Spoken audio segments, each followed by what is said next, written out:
Yeah, one sec. I gotta figure out how to deal with this shitty formatting on the website, though.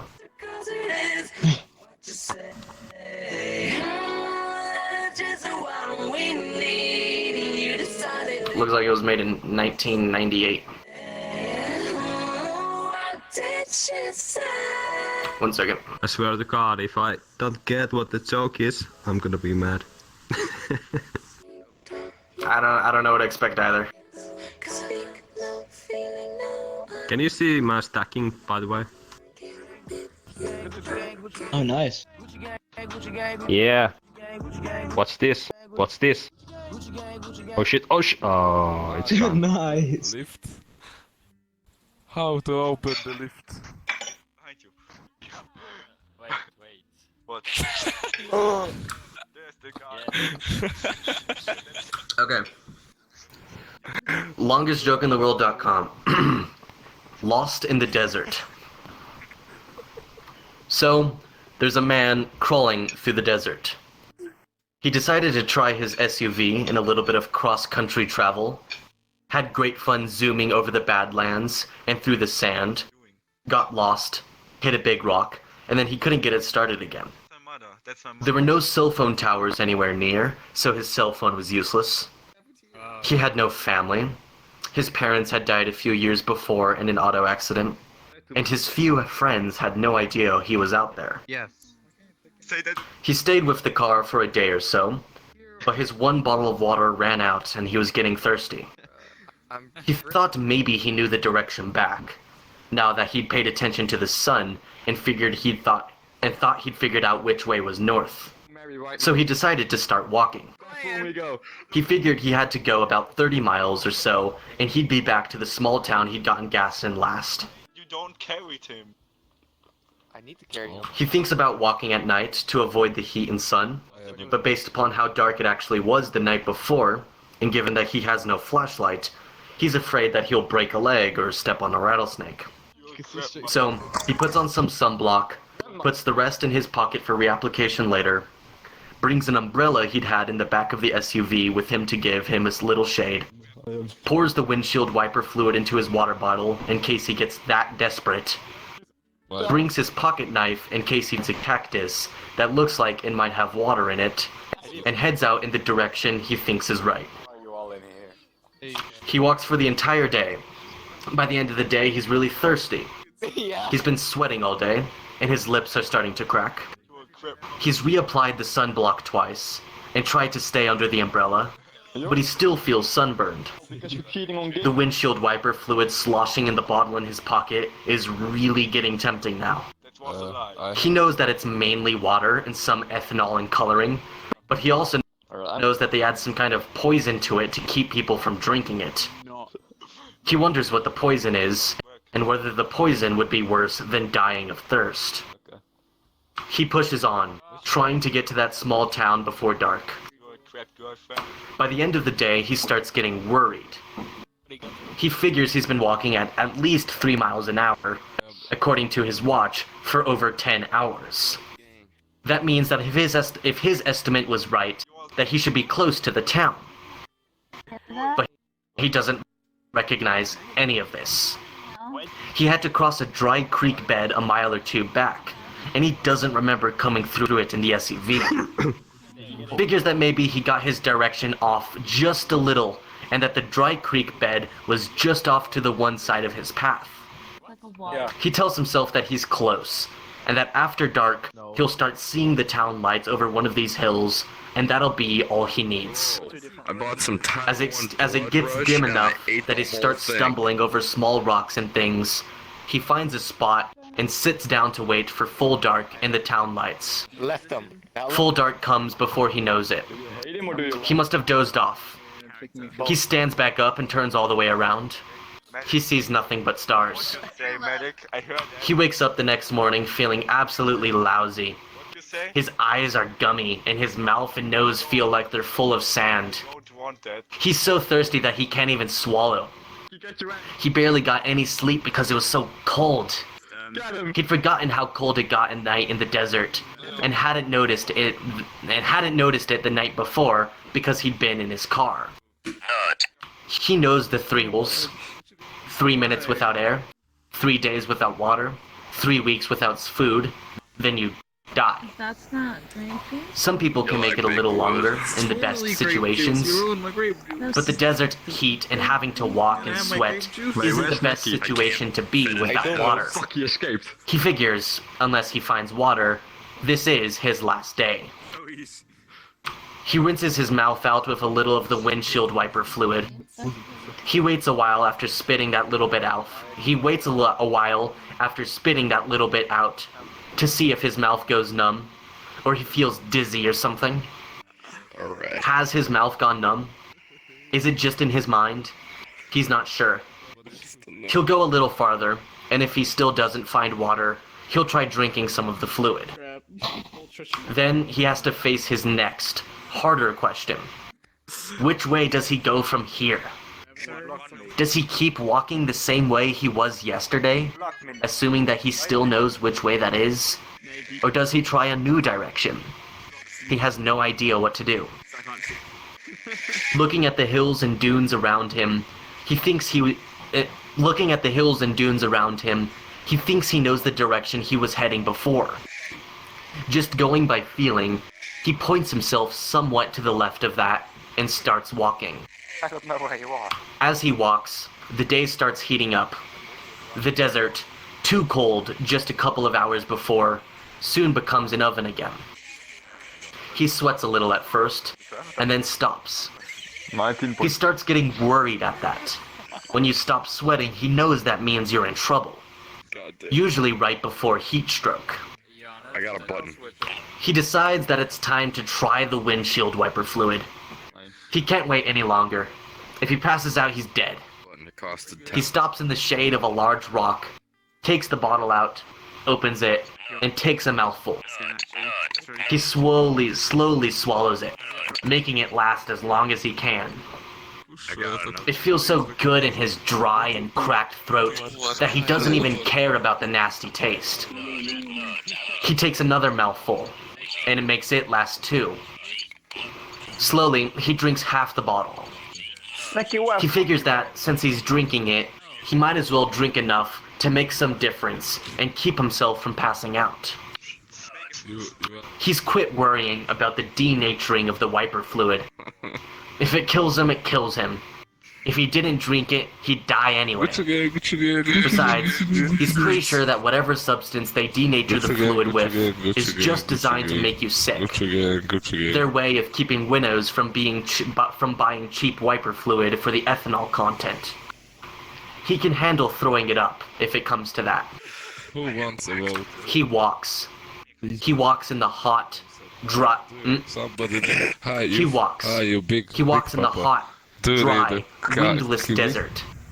Sand, rocks, Here's hills, a kiwi. dunes, I gave you the the kiwi. occasional scrawny cactus or dried bush.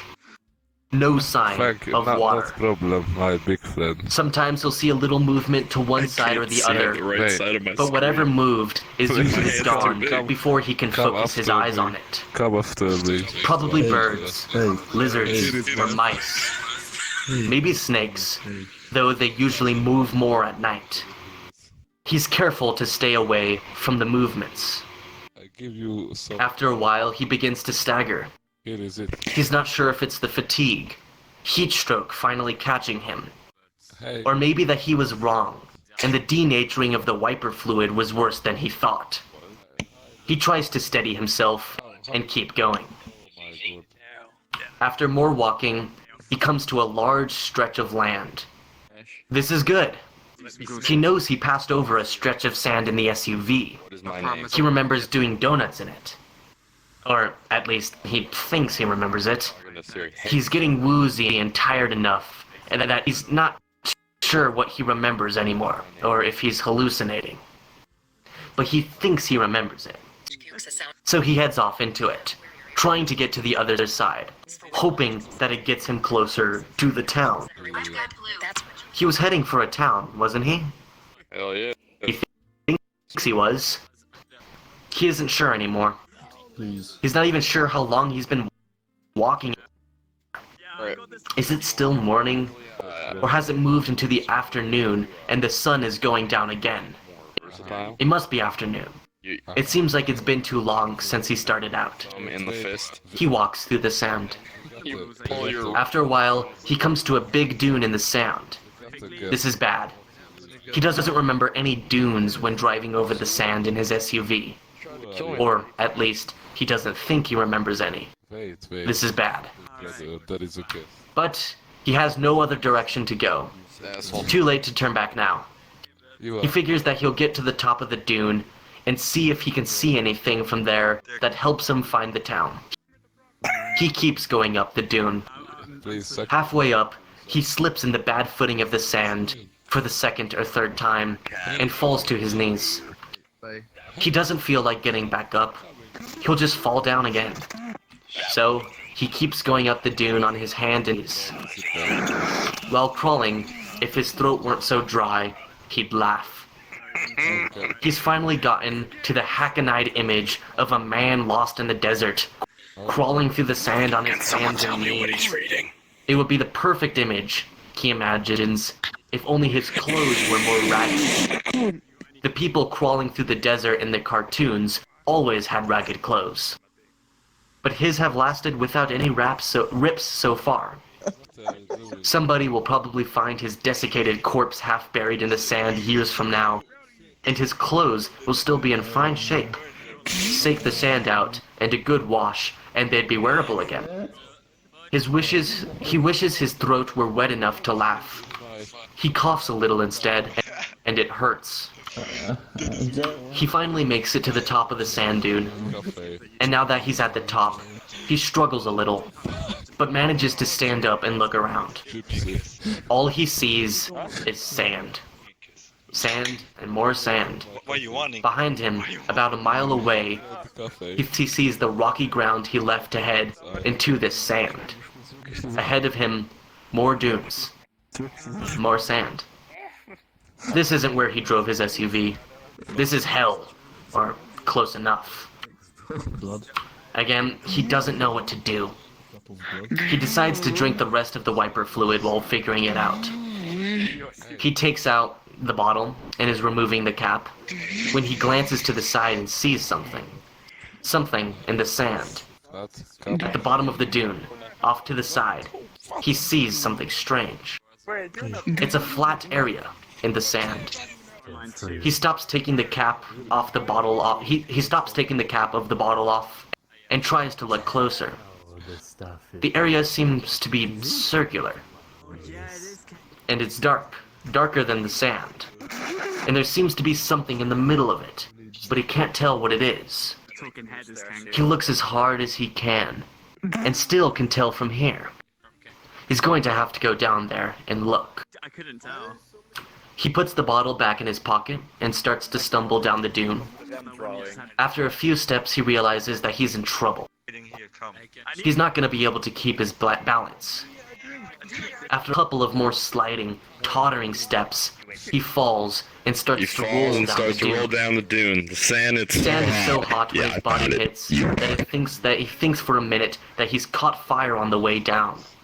Like a movie car wreck flashing into flames as it goes over the cliff, before it ever even hits the ground. He closes his eyes and mouth, covers his face with his hands, and waits to stop rolling. He stops at the bottom of the dune.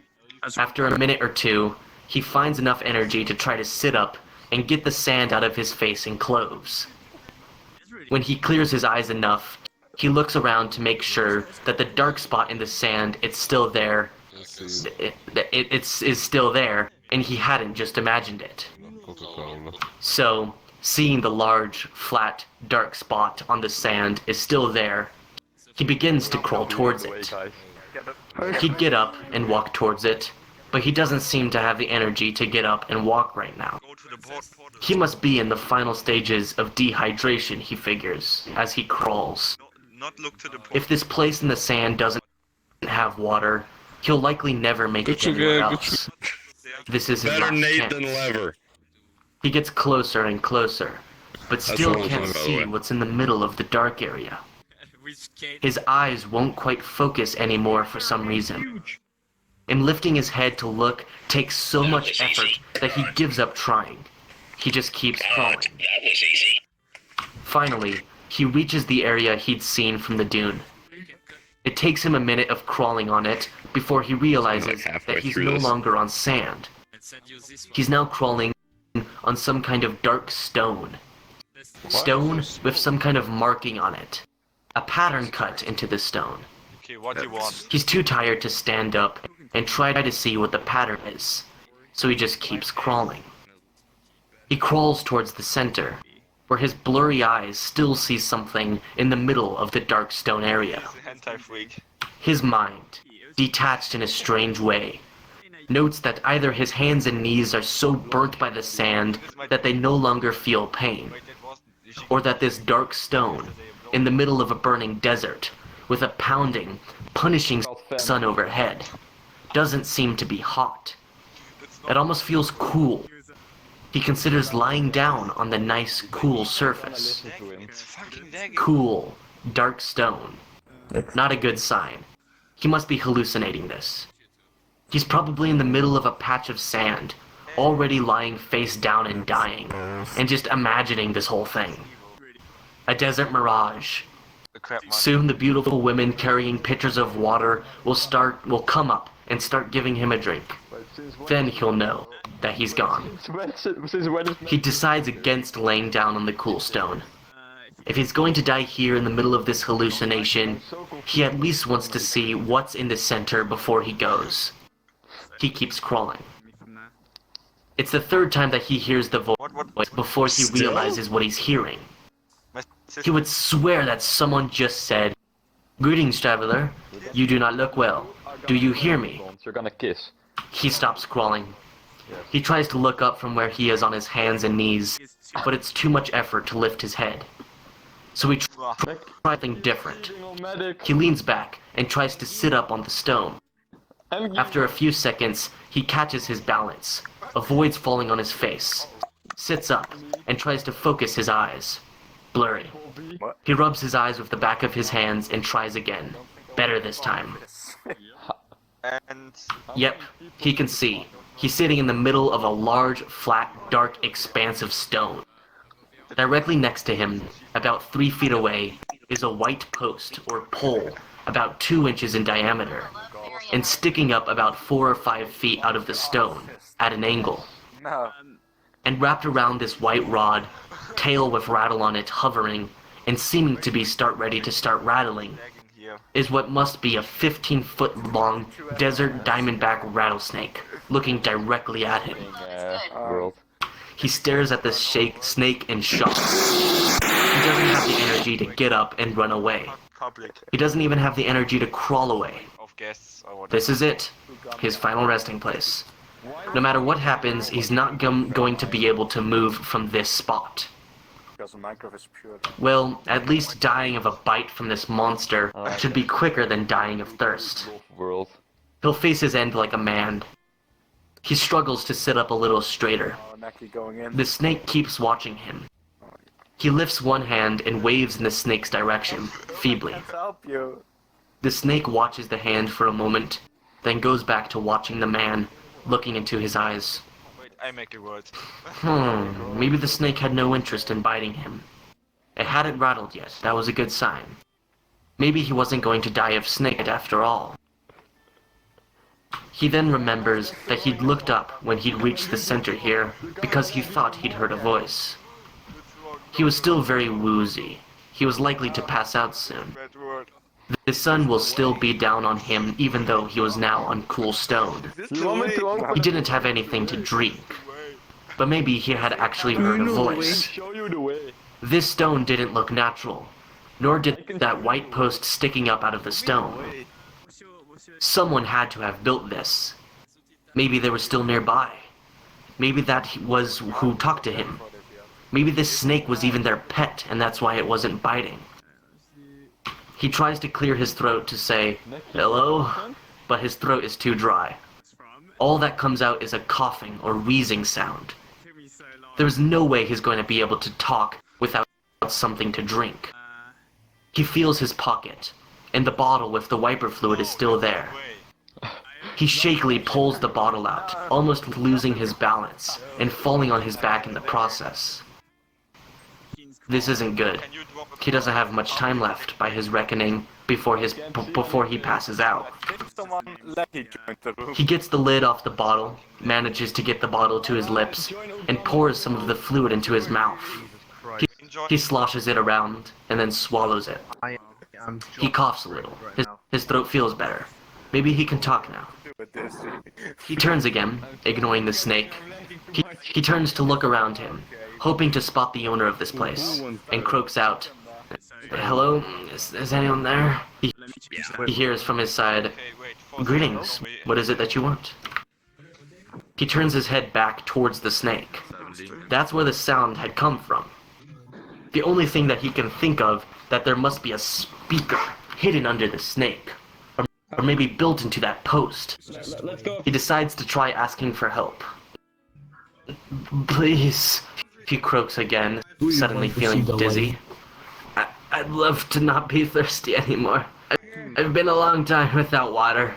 Can you help me?" Do you know the way? Looking in the direction of the snake, hoping to see where the voice was coming from this time, he is shocked to see the snake rear back, open its mouth, and speak. He hears it say, as the dizziness overtakes him and he falls forward, face first on the stone, "Very well, coming up." A piercing pain shoots through his shoulder. Suddenly, he's awake. He sits up and grabs his shoulder, wincing at the throbbing pain.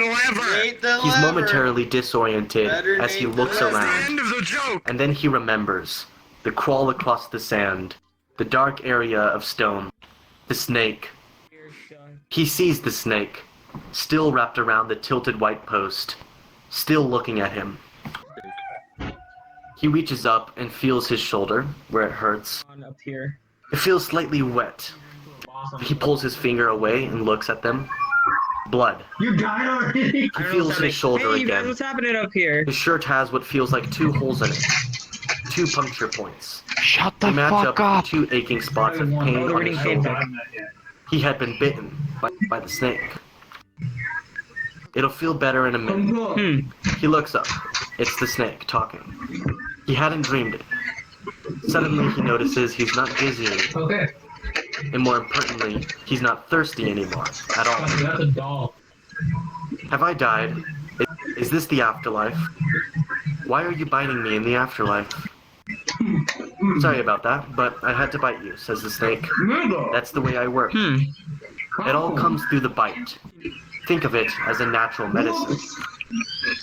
You bit me to help me? Why aren't I thirsty anymore? Did you give me a drink before you bit me? How did I drink enough while unconscious to not be thirsty? I haven't had a drink in over 2 days. Well, except for the windshield wiper fluid. Hold it, how in the world does a snake talk? Are you real? Are you some sort of Disney animation? No, says the snake. I'm real. As real as you or anyone is, anyway. I didn't give you a drink. I bit you. That's how it works. It's what I do. I bite. I don't have hands to give you a drink. Even if I had water just sitting around it. The man sat stunned for a minute. He finessed your beer. Here he was, sitting in the middle of the desert, on some strange stone that should be hot but wasn't, talking to a snake that could talk back and had just bitten him. And he felt better. Not great, he was still starving and exhausted, but much better. He was no longer thirsty. Thanks, ma'am. He had started to sweat again, only slightly. He felt hot in the sun, but it was starting to get lower in the sky. And the cool stone beneath him was a relief he could notice now that he was no longer dying of thirst. Matt, get us. I must suggest that we take care of that methanol you now have in your system with the next request. Continue the snake. I guess why you drink, but I'm not sure how much you drink, or how much methanol was left in the white split. That stuff is nasty. It'll make you blind in a day or 2 if you drink enough. Next request, said the man. He put his hand back on his hurting shoulder and activated the snake a little. That's the way it works. If you like, Dude, that is, Hunter's online right now. explained the snake. Whoa! You get 3 requests. Hunter's so All the wishes ugly. if you wish. The snake grinned at his own joke, and the man drew back a little further from the show of fangs. Yeah, this is a fucking long joke. We're not even close to the end. But there are rules, the snake continues. Really? The first request is free. The second requires an agreement of secrecy. The third requires the binding of responsibility. The snake looks at the man seriously. By the way, the snake says suddenly, my name is Nathan. Old Nathan, Samuel used to call me. He gave me that name. Before that, most of the bound used to call me Snake. But that got old, and Samuel wouldn't stand for it. He said that anything that could talk needed a name. He was big into name. You can call me Nate if you wish. Again, the snake grinned. Sorry if I don't offer to shake, but I think you can understand. My shake sounds somewhat threatening. The snake gave his rattle a little shake. My name is Jack, said the man, trying to absorb all this. Jack Sampson? Can I ask you a question? Jack says suddenly. What happened to the poison, in your bite? Why aren't I dying now? How did you do that? What do you mean by that's how you work? That's more than one question, grins Nate. But I'll still try to answer all of them. First, yes, you can ask me a question. The snake's grin gets wider. Second, the poison is in you. It changed you. You now no longer need to drink. That's what you asked for. Or, well, technically, you asked to not be thirsty anymore. But anymore is such a vague term. I decided to make it permanent. Now, as long as you live, you shouldn't need to drink much at all. Your body will conserve water very efficiently.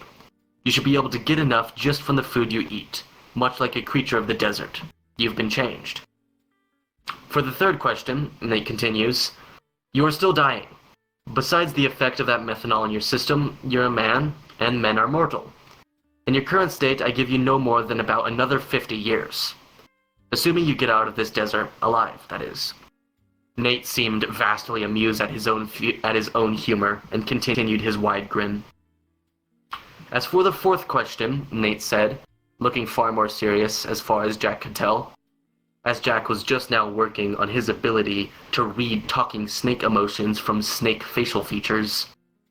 First, you have to agree to make a second request and become bound by the secrecy, or I can't tell you.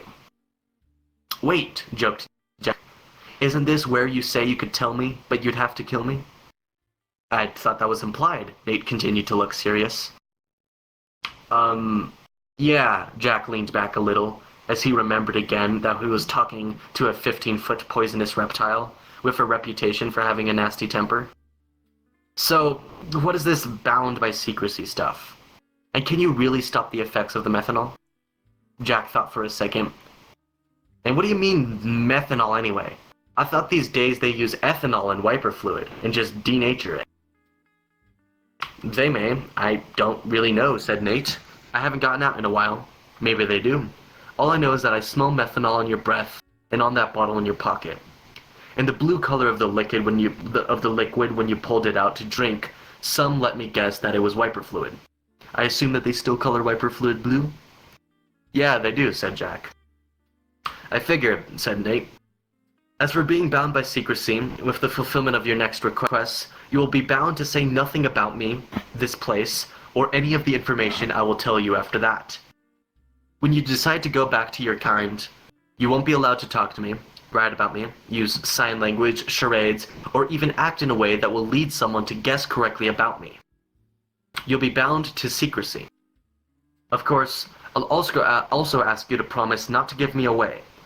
And as I'm guessing that you're a man of your word, you'll never test the binding anyway, so you won't notice. Nate said the last part with utter confidence. Jack, who had always prided himself on being a man of his word, felt a little nervous at this. Hey, Nate, who are you? How did you know that? Are you, omniscient or something? Well, Jack, said Nate sadly, I can't tell you that unless you make the second request. Nate looked away for a minute, then looked back.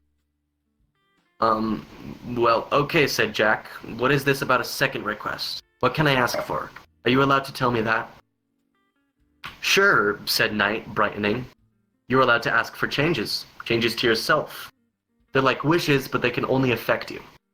Oh, and before you can ask, I can't give you immortality, or omnipresence, or omniscience, for that matter.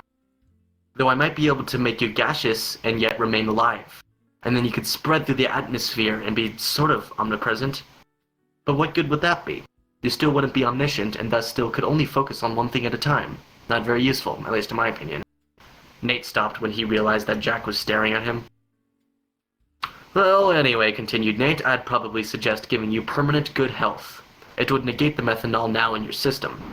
You'd be immune to most poisons and diseases, and you'd tend to live a very long life. Barring accident, of course. And you'll even have a tendency to recover from accidents well. It always seemed like a good choice for a request to me. Cure the methanol poisoning, huh? Said Jack. And keeping me healthy for a long time. It doesn't sound bad at that. And it has to be a request about a change to me. I can't ask to be rich, right? Because that's not really a change to me. Are you still reading that dumb Right, joke? nodded Nate. Better Nate Could I than ask to be a Lever! genius and permanently healthy? Jack asked, hopefully. That takes 2 requests, Jack. Yeah, I figured so, said Jack. But I could ask to be a genius. I could ask to be the smartest scientist in the world, or the best athlete. Well, I could make you very smart, admitted Nate. But that wouldn't necessarily make you the best scientist in the world. Or I could make you the very athletic, but it wouldn't necessarily make you the best athlete either. Staging. You've heard of the saying that 99% of genius is hard work? Well, there's some truth to that. I can give you the talent, but I can't make you work hard. It all depends on what you decide to do with it. Said Jack. Okay, I think I understand. And I get a 3rd request after this one. Maybe, said Nate. It depends on what you decide then. There are more rules for the 3rd request than I can tell you about after the 2nd request. You know how it goes. Nate looks like he'd shrug if he had shoulders.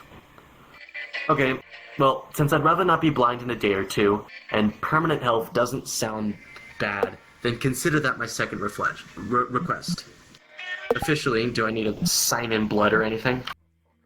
No, said Nate, just hold out your hand. Or peel, Nate grinned. Or whatever part you want me to bite. I have to bite you again. Like I said, that's how it works. The poison. You know, Knight said apologetically. Jack winced a little and felt his shoulder, where the last bite was. Hey, it didn't hurt anymore. Hey, Michael. Just like Knight said, that made Jack feel better about the biting business. But still, standing still while a 15-foot snake sunk its fangs into you. Jack stood up, ignoring how good it felt to be able to stand again, and the hunger starting to gnaw at his stomach. Jack tried to decide where he wanted to get bitten. Despite knowing that it wouldn't hurt for long, Jack knew that this wasn't going to be easy. Hey Jack, Nate said. Nate suddenly said, looking past Jack towards the dunes behind him. Is that someone else coming up over there? Jack spun around and looked. Who else could be out here in the middle of nowhere? And did they bring food? Wait a minute. There's nobody over there. Was that Nate? Jack let out a bellow as he felt 2 fangs sink into his rear end, through his jeans. Jack sat down carefully, favoring his more tender buttock. I would have decided eventually, Nate. I was just thinking about it. You didn't have to hoodwink me like that. I've been doing this a long time, Jack, said Nate confidently. You humans have a hard time sitting still and letting a snake bite you, especially one my size. And besides, admit it, it's only been a couple of minutes and it already doesn't hurt anymore, does it? That's because of the health benefit with this one. I told you that you'd heal quickly now.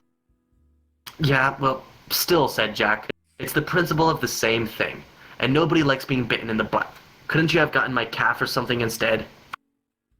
More meat in the typical human butt, replied Nate. And less chance you'd accidentally kick me or move at the last second.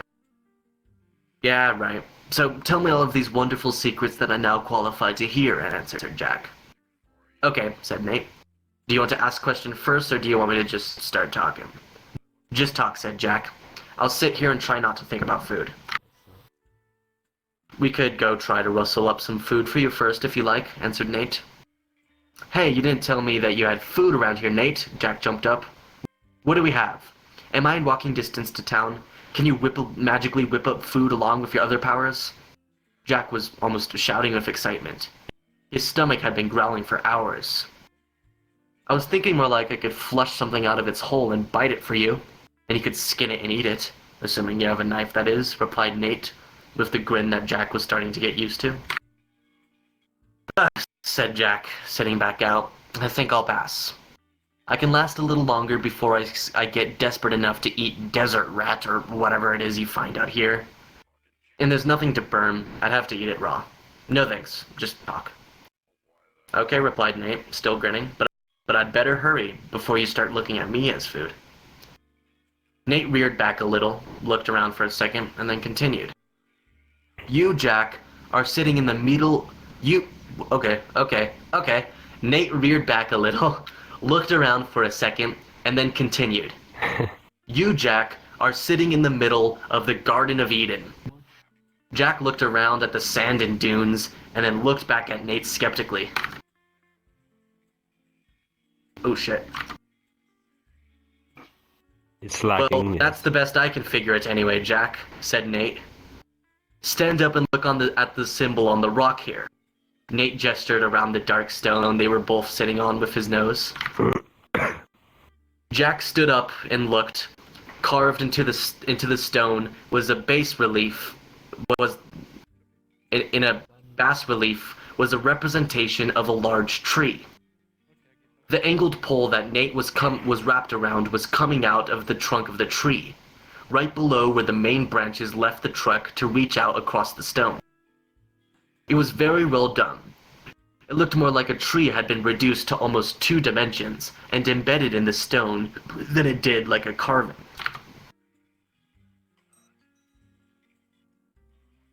Walked around and looked at the details in the fading light of the setting sun.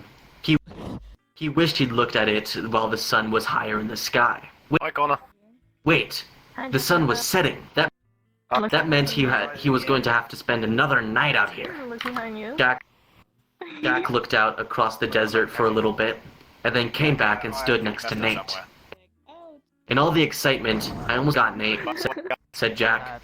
Which way is it back to town? And how far? I'm eventually going to have to head back. I'm not sure if I'm going to survive by eating raw desert critters for long. And even if I can, I'm not sure if I want to. 30 miles that way, Nate pointed, with the rattle on his tail this time. As far as Jack could tell, it was a direction at right angles to the way he'd been going when he was crawling here. But that's 30 miles by the way the crow flies. It's about 40 by the way a man walks. You should be able to do it in about half a day with your improved endurance, if you head out early tomorrow, Jack.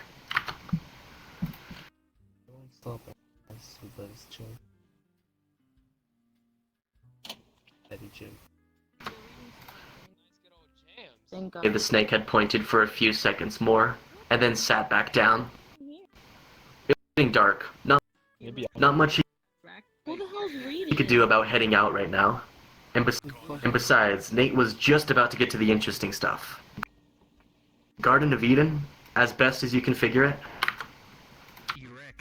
Well, I and Samuel could figure it out anyway, said Nate.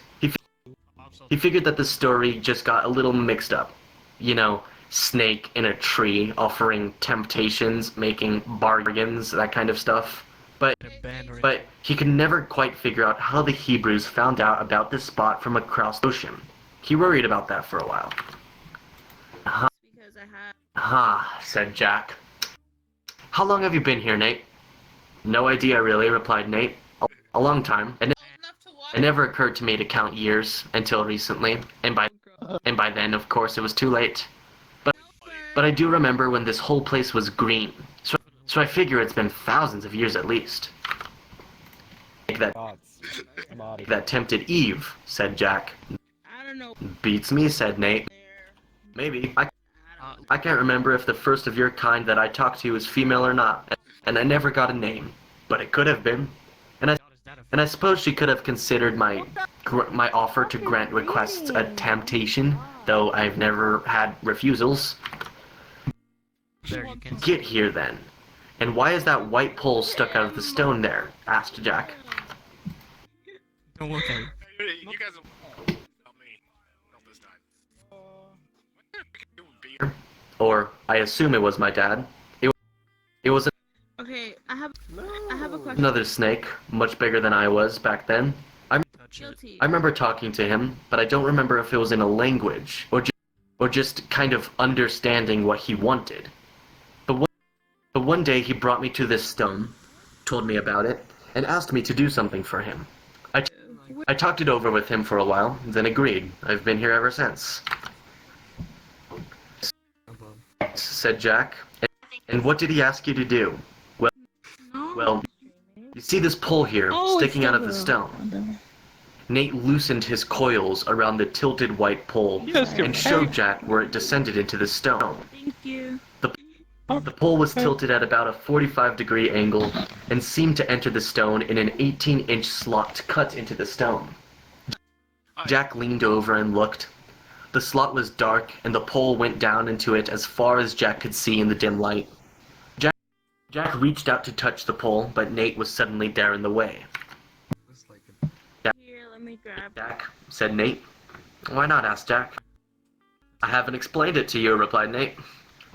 Well, it looks kind of like a lever or something, said Jack. You push it that way and it would move in the slot. It's not a... Yep, that's what it is, replied Nate. What does it do? Asked Jack. And the world... Come on, Joe. Nothing that drastic. It just ends humanity. I call it the lever of doom. You could put... For the last few words, Nate had used a deeper, ringing voice. He tried to look serious for a few seconds, and then gave up and grinned. Whoa, this isn't... Jack was initially startled by Nate's pronouncement, but when Nate grinned, Jack laughed. Ha! You had me fooled there for a second. What does it really do? Glitched out. Oh, it really ends humanity, like I said, smirked Nate. I just thought the voice I used was funny, didn't you? Nate continued to grin. End humanity? Asked Jack. What in the world is that for? Why would anyone need to end humanity? Well, replied Nate, I get the idea that maybe humanity was an experiment. Or maybe the big guy just thought that if humanity started going really bad, there should be a way to end it. I'm not really sure. All I know are the rules, and that the guesses that Samuel and I had about why it's here. I didn't think to ask back when I started here. Rules? What rules? Asked Jack. What are you doing? I can't tell anyone about it or let them touch it unless they agree to be bound to secrecy by a bite. And that only one human can be bound in that way at a time. That's it, explained Nate. Jack looked somewhat shocked. You mean I could pull the lever now? You'd let me end humanity? Hey, brother. Yep, replied Nate, if you wanted to. Nate looked at Jack carefully. Brother. Do you want to, Jack? Welcome, brother. I noticed how, like, our model when we talk, Said the Jack, mouth does not stepping move. a little further back from the lever. Brother. Yeah. Why in the world would anyone want to brother. end humanity? It'd take a psychotic to want Do that. you know the way? Or brother? worse, a suicidal psychotic. Because it would kill him too, wouldn't it? Yep, replied Nate, being as he'd be human too. I like how you. Has call anyone it. ever seriously considered it? Asked Nate. Any of those bound to secrecy, that is? Do you enjoy listening to? Of course. I think they've all seriously Yeah, of considered course. it at one time or another. Being given that kind of responsibility makes you sit down and For how think, long is or he so reading I'm this told. book? Samuel considered it several times. He'd often get disgusted with humanity, come out here, and just hold the lever for a while. Touching But he never pulled it, said or the you wouldn't bones be here. Nate of grinned the- some more. Jack sat down, well back What from the is lever, this? and looked thoughtful and puzzled at the same time. After a bit, he said, So this makes me the judge of humanity. I get to decide whether they keep going or just end. Me. That seems to be it, agreed Nate. What kind of criteria do I use to decide, said Jack. How do I make this decision? Am I supposed to decide if they're good, or too many of them are bad, or that they're going the wrong way? Is there a set of rules for that? Nope, replied Nate. You pretty much just have to decide on your own. It's up to you, however, you want to decide it. I guess that you're just supposed to know. But what if I get mad at someone, or like some girl dumps me and I feel horrible? Couldn't I make a mistake? How do I know that I won't screw up? Protested Jack. Nate gave his kind of snake-like shrug again. You don't? You just have to try your best, Jack. Jack sat there for a while, staring off into the desert that was rapidly getting dark, chewing on a fingernail. Suddenly, Jack turned around and looked at the snake. Nate, was Samuel the one bound to this before me? This better be a good fucking joke. This is terribly written. Yep, replied Nate. He was a good guy, talked to me a lot, taught me to read and brought me books. I think I still have a good pile of them buried in the sand around here somewhere. I still miss him. He died a few months ago. Sounds like a good guy, agreed Jack. How did he handle this when you first told him? What did he do? Well, said Nate, he sat down for a while, thought about it for a bit, and then asked me some questions, much like you're doing. What did he ask you, if you're allowed to tell me? He asked me about the third request, replied Nate. Aha! It was Jack's turn to grin. And what did you tell him? I told him the rules for the third request. That to get the third request, you have to agree to this whole thing. That if it ever comes to the point that you really think that humanity should be ended, then you'll come here and end it. You won't avoid it, and you won't wimp out. Nate looked serious again. And you'll be bound to do it too, Jack. Jack looked back into the darkness for a while. Nate watched him, waiting. Nate, continued Jack, quietly, eventually. What did Samuel ask for with his third request? Nate sounded like he was grinning again as he replied, also quietly. Wisdom, Jack. He asked for wisdom, as much as I could give him. Okay, said Jack suddenly, standing up and facing away from Nate.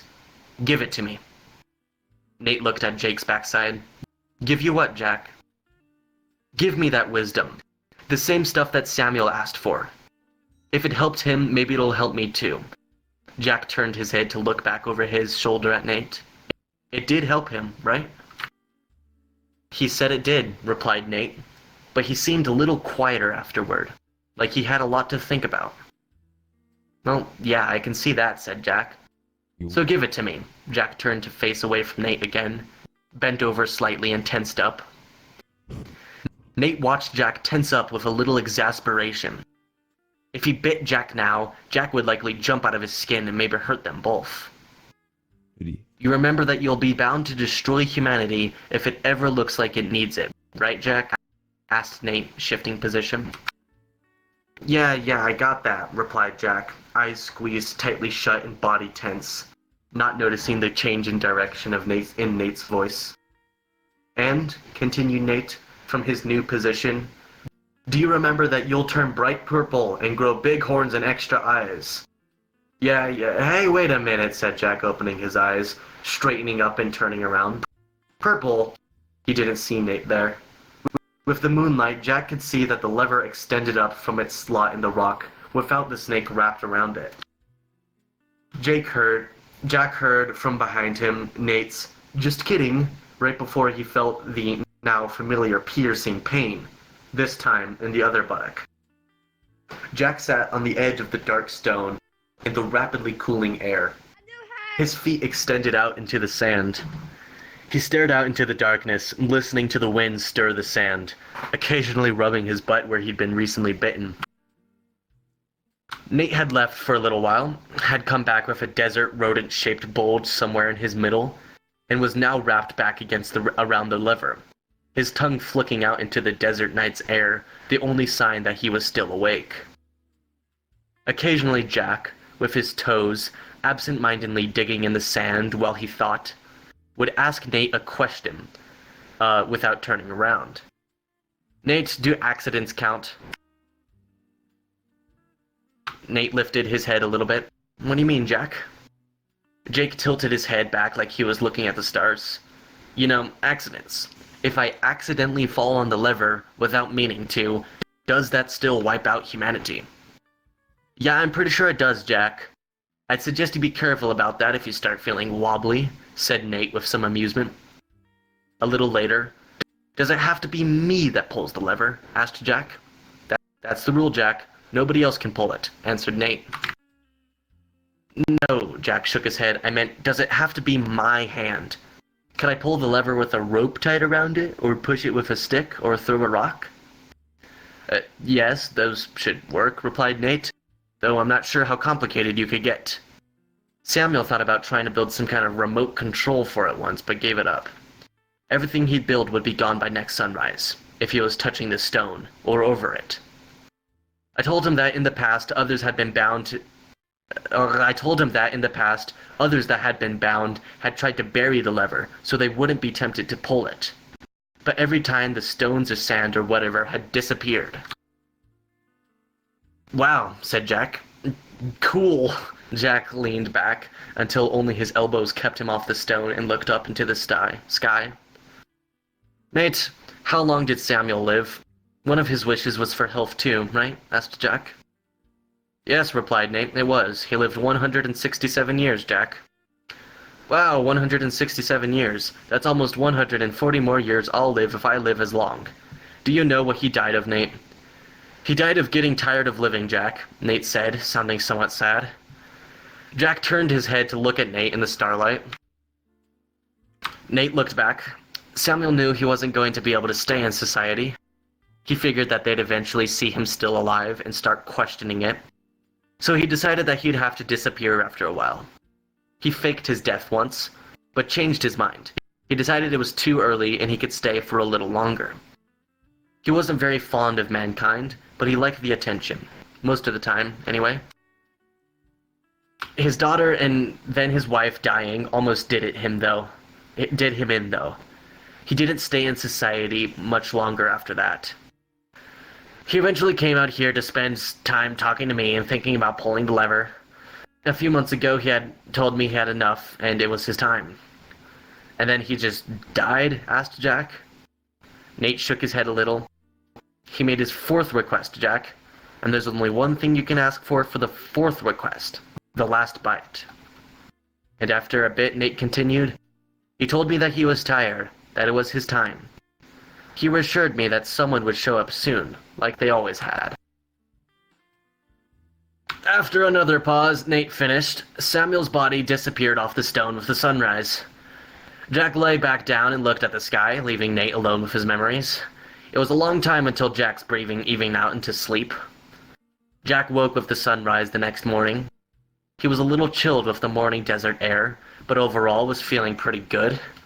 Well, except that his stomach was grumbling and he wasn't willing to eat raw desert rat.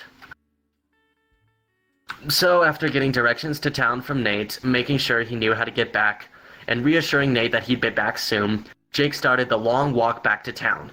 With his new health and Nate's good directions, he made it back easily. Jack caught a bus back to the city and showed up for work the next day, little worse for the wear and with a story about getting lost in the desert and walking back out. Within a couple of days, Jack had talked a friend with a tow truck into going back into the desert with him to fetch the SUV. They found it after a couple of hours of searching and towed it back without incident. Jack was careful not to even look the direction of Nate's lever, though their path didn't come within sight of it. Before next weekend, Jack had gone to a couple of stores, including the bookstore, and had gotten his SUV back from the mechanic, without a warning to avoid any more joyriding in the desert. On Saturday, Jack headed back to see Nate. Jack parked a little way out of the small town near Nate, loaded up his new backpack with camping gear, and then started walking. He figured that walking would leave the least trail, and he knew that while not many people camped in the desert, it wasn't unheard of, and shouldn't really raise suspicion. Jack had brought more books, recent magazines, books, newspapers, some things that would catch Nate up with what is happening in the world, others that were just good books to read. He spent the weekend with Nate, and then headed out again, telling Nate that he'd be back again soon, but that he had to do things to do first. 4 months later, Jack was back to see Nate again. This time he brought a laptop with him, a specially modified laptop. It had a solar recharger, special filters and seals to keep out the sand, a satellite link-up, and a special keyboard and joystick that Jack hoped that a 15-foot rattlesnake would be able to use. And it had been hacked to not give out its location to the satellite. After that, Jack could email Nate to keep in touch, but still visited him fairly regularly, at least once or twice a year. It's funny. After the first year, Jack quit his job. For some reason, with the wisdom he'd been given, and the knowledge that he could live for over 150 years, working in a 9-to-5 job for someone else didn't seem that worthwhile anymore. Jack went back to school. Eventually, Jack started writing, perhaps because of the wisdom, or perhaps because of his new perspective. He wrote well. People liked what he wrote, and he became well known for it. After a time, Jack bought an RV and started traveling around the country for book signings and readings. But he still remembered to drop by and visit Nate occasionally. So retarded. Of the visits, Nate seemed quieter than usual. Not that Nate had been a fountain of joy lately. Jack's best guess was that Nate was still missing Samuel. And though Jack had tried, he still hadn't been able to replace Samuel in Nate's eyes. Nate had been getting quieter each visit. But on this visit, Nate didn't even speak when Jack walked up to the lever.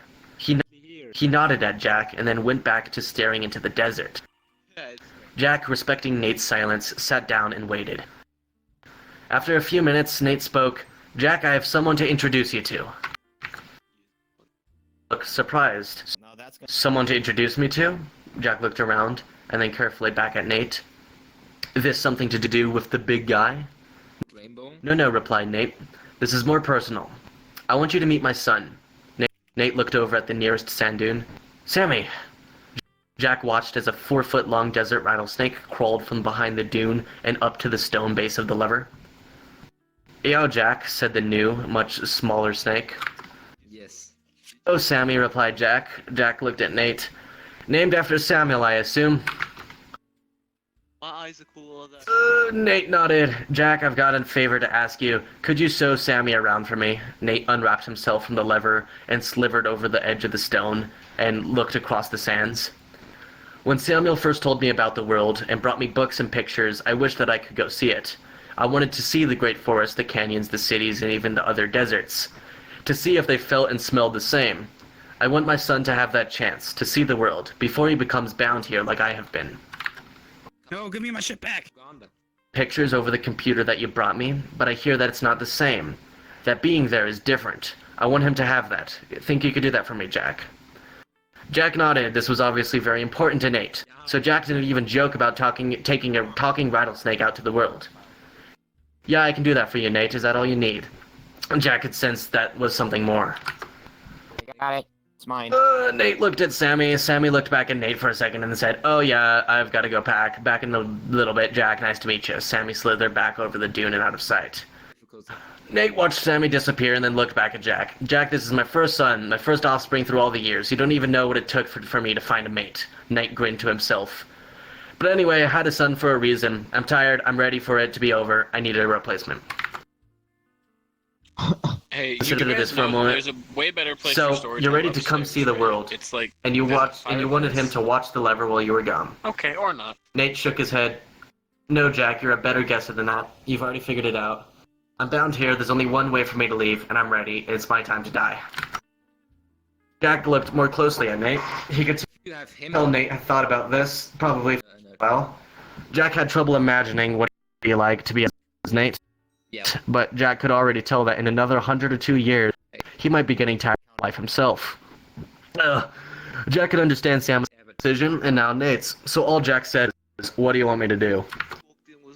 Nodded. "Thanks, Jack. I only want 2 things. 1, show Sammy around the world. Let him get his fill of it, until he's ready to come back here and take over. 2, give me the 4th request. I can't just decide to die, not any more than you can. I won't even die of old age like you eventually will, even though it'll be a long time from now. I need to be killed. Once Sammy is back here to take over, I'll be able to die, and I need you to kill me." Even thought about how poisons and other drugs won't work on me. And I've seen pictures of snakes that were shot. Some of them live for days, so that's out too. So I want you to bring back a sword. Nate turned away to look back to the dune that Sammy had gone behind. I'd say an axe, but that's somewhat undignified, putting my head on the ground, on the ground or a chopping block like that. No, I like a sword, a time-honored way of going out, a dignified way to die, and most importantly, it should work even on me. Are you willing to do that for me, Jack? Nate looked back at Jack. Yeah, Nate, replied Jack solemnly. I think I could swallow Sam that. Nate nodded. Good. He turned back toward the dune and shouted, Sammy, Jack's about ready to leave. Then quietly, thanks, Jack. Nothing to say to that, so he waited for Sammy to make it back to the lever, nodded to him, nodded a final time to Nate, and then headed into the desert with Sammy following. Over the next several years, Sammy and Jack kept in touch with Nate through email as they went about through their adventures. They made a goal of visiting every country in the world and did a respectable job of it. Sammy had a natural gift for languages, as Jack expected he would, and even ended up acting as a translator for a few of the countries. Talking rattlesnake hidden, even so, and by the time they were nearing the end of their tour of countries, Sammy had only been spotted a few times. While there were several people that had seen enough to startle them greatly, nobody had enough evidence to prove anything. And while a few wild rumors and stories followed Jack and Sammy around, nothing ever hit the newspapers or in public in general. Of countries, Jack suggested that they try some undersea diving. They did. And spelunking, they did that too. Sammy finally drew the line at visiting Antarctica. He'd come to realize that Jack was stalling. After talking to his dad about it over email, he figured out that Jack probably didn't have to kill Nate. Nate told Sammy that humans could be squeamish about killing friends and acquaintances. Sammy eventually put his tail down as if he didn't have a foot, and told Jack that it was the time. He was ready to go back and take up his duties from his dad. Jack delayed it a little more by insisting that they go back to Japan and buy an appropriate sword. He even stretched it a little more by getting lessons in how to use the sword. But eventually, he'd learned as much as he was likely to without, and was definitely competent enough to take the head off of a snake. It was time to head back and succeed.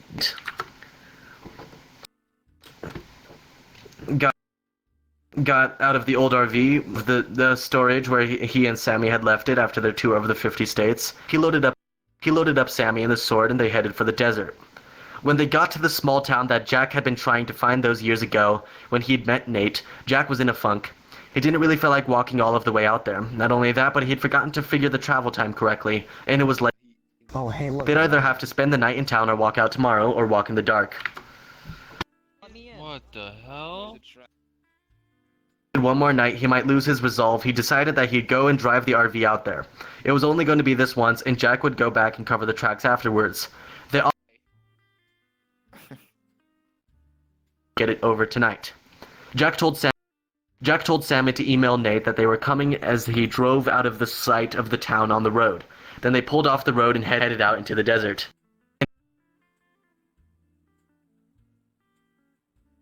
Jack had been nursing the RV along this whole time, over the rocks, through the creek beds, revving the engine the few times they almost got stuck.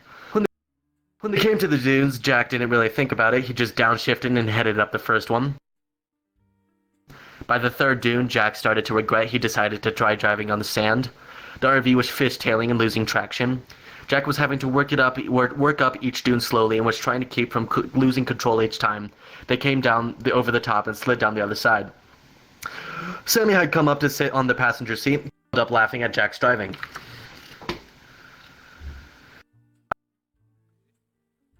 As they came over the top of the fourth doom, the biggest one yet, Jack saw that this was the final doom. The stone, the lever, and somewhere Nate waited below.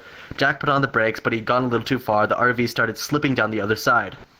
Jack tried turning the wheel, but he didn't have enough traction. He pumped the brakes, no response. They started sliding down the hill faster and faster.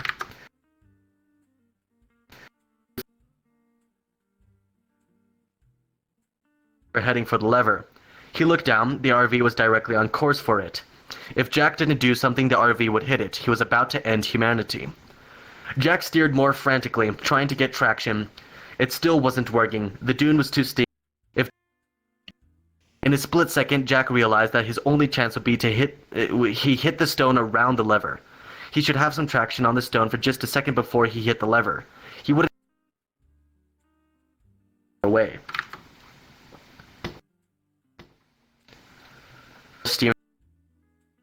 steering wheel and tried to turn the RV a little bit. Every little bit, he'd just have to time his turn just right.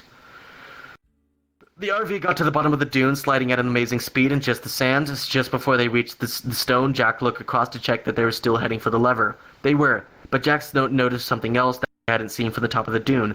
Nate wasn't wrapped around the lever. He was off to the side of the lever, but still on the stone, waiting for them. The problem was he was waiting on the same side of the lever that Jack had picked to steer towards to avoid the lever. The RV was already starting to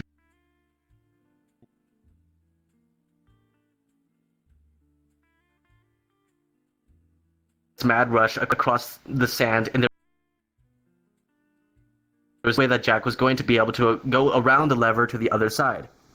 Jack had an instant of realization. He was either going to have to hit the lever or run over Nate. He glanced over at Sammy and saw that Sammy realized the same thing. Jack took a firmer grip on the steering wheel as the RV ran up on the stone. Shouting to Sammy as he pulled the steering wheel, better Nate than lever, he ran over the snake.